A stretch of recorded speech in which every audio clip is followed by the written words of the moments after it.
लोहगडावर crime scene recreation, तपासाला नवं वळण. सियाच्या आई वडिलांनी दाव्यांवर प्रश्नचिन्ह उभं केलं. डिजिटल पुरावे, साक्षीदार आणि पोलिसांची मोठी मोहीम.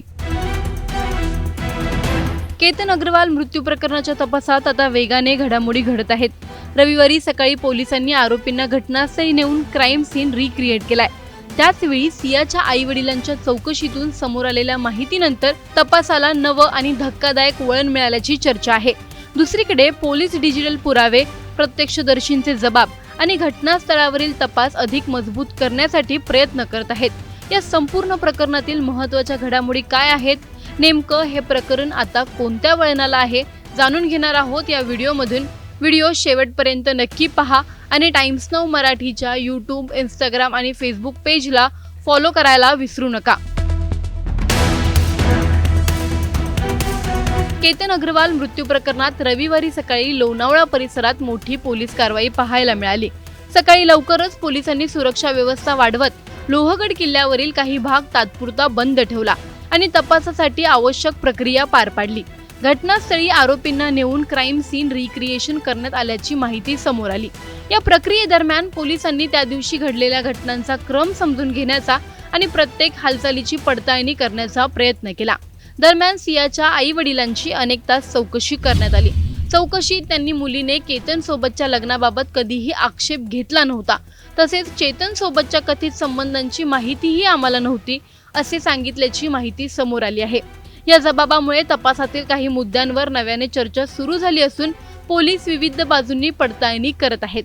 तपास यंत्रणांचं लक्ष आता डिजिटल पुराव्यांकडेही केंद्रित झालं आहे. Mobile phone, call detail records, chats आणि हटवण्यात आलेला डेटा याची फॉरेन्सिक तपासणी सुरू असल्याचं समजतंय.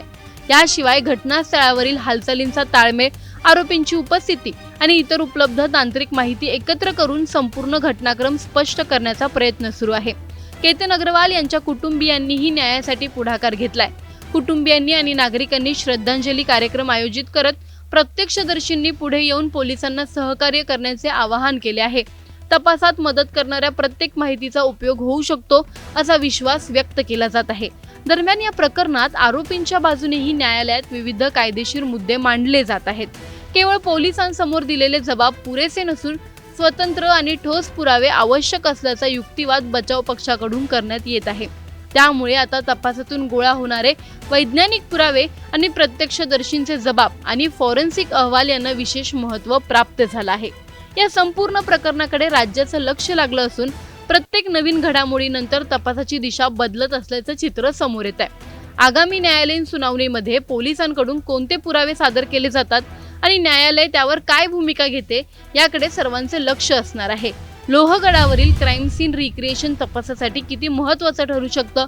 डिजिटल पुरावे या प्रकरणात निर्णायक ठरतील असं तुम्हाला वाटतं का? प्रत्यक्षदर्शी पुढे आल्यास तपास अधिक मजबूत होईल का? फॉरेन्सिक तपासाचा निकाल किती महत्त्वाचा असेल? अशा प्रकरणांमध्ये घटनास्थळाची पुन्हा पाहणी आवश्यक असते का? पोलिसांचा तपास योग्य दिशेने सुरू आहे असं तुम्हाला वाटतं का?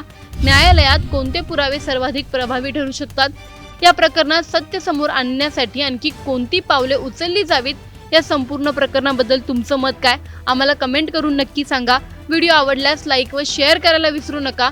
तसंच अशा नवनवीन अपडेट्ससाठी आणि माहितीपूर्ण व्हिडिओसाठी टाइम्स नाऊ मराठीला नक्की फॉलो करा. पिकअप केल्यानंतर रिया गाडीत बसत नव्हती. त्याच्या भावानं सोहेलनं तिला दंडाला धरून गाडीमध्ये बसवलं. बसल्यानंतर मी लगेच टाकलो आणि मला रियाच्या आई वडिलांनी म्हणले की सावकाश जावा. 500 मीटर मी खाली गेलो होतो. त्यांचा लगेच मला कॉल आला की भैया माझं पासपोर्ट विसरले गाडीमध्ये, बघा व्हिडिओ कॉल करतो मी. मग त्याने नंतर मला व्हिडिओ कॉल केला. व्हिडिओ कॉल केल्यानंतर मग मी त्यांना दाखवलं. ते म्हणले की भैया तुम्ही एअरपोर्टला या आणि मला मध्ये येऊन दाखवा. एक मुलगी आली माझ्यापाशी गाडीपाशी, भैया तुम्ही लॉक काढा गाडीचं म्हणले. मी लॉक काढलो गाडीचं. लॉक काढल्यानंतर ते त्यांच्या पर्समधलं काय ते सामान घेतले त्याने. मी मागे बघितलो तर मला खिशामध्ये घातल्यावर दिसलं. नाही ते बेबेवाडीमधनं लोड्यापस्तूर जावजीपस्तूर त्या बहीण भावा दोघांचे भांडणं चालू होते. वस्तू काढत ते बघत होतो मी. फूड मॉलला थांबल्यास पर्समधून काहीतरी काढत होते. मी मागे भेटल्यानंतर ते माझ्याकडे बघितले. नंतर मी त्यांच्याकडे पुन्हा बघायला नाही. मग ते खिशामध्ये घालून गेले ते मध्ये. मग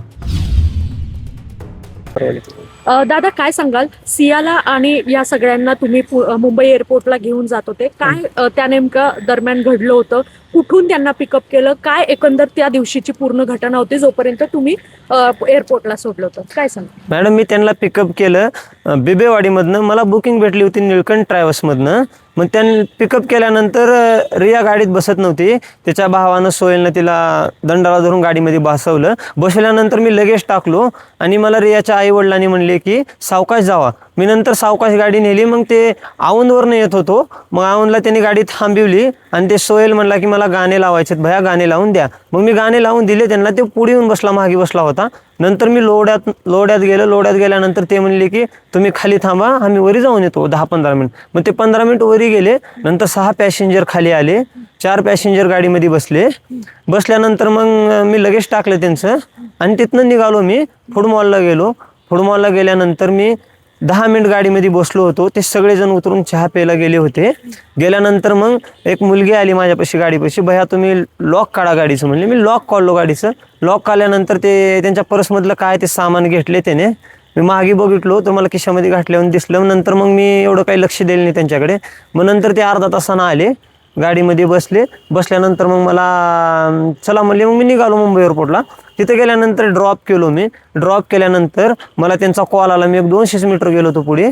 भया गाडी तुम्ही मला माझं बॅग राहिले, मला बॅग आणून द्या. मग मी म्हणलो की रिवाज घेतो 200 मीटर गाडी, तुम्ही बॅग घेऊन या दादा म्हणलो तिकडे या म्हणलो चलत. मग त्यांनी 200 मीटर चलत आले. मी 200 मीटर मागे रिवाज गाडी घेतली. मग घेतल्यानंतर एक 500 मीटर मी खाली गेलो होतो. त्यांचा लगेच मला कॉल आला की भैया माझं पासपोर्ट विसरले गाडीमध्ये, बघा व्हिडिओ कॉल करतो मी. मग त्यांनी नंतर मला व्हिडिओ कॉल केला. व्हिडिओ कॉल केल्यानंतर मग मी त्यांना दाखवलं. ते म्हणले की भैया तुम्ही एअरपोर्टला या आणि मला मध्ये येऊन दाखवा. मग मी पार्किंगला गेलो. ते 2 जण आले होते मुलं. आल्यानंतर ते पासपोर्ट बघितला, बॅटरी लावून मोबाईलची सगळं. मग गाडीमध्ये काहीच नव्हतं. मग मी नंतर आलो बाहेर. मग मला आमच्या मालकाने दुसरं भाडं दिलं, मी आलो. ज्यावेळेस तुम्ही केतनला आणि रियाला मुंबई विमानतळावरती घेऊन जात होता, त्यावेळेस गाडीमध्ये वातावरण कसं होतं? सगळं शांत होतं की वाद वगैरे काय झाले होते? नाही, ते बिबेवाडीमधनं लोड्यापस्तूर जावजीपस्तूर त्या बहीण भावा दोघांचे भांडणं चालू होते. नंतर काय नाही, पुन्हा नंतर ते गाणे लावत हसत खेळत गेले नंतर पुन्हा.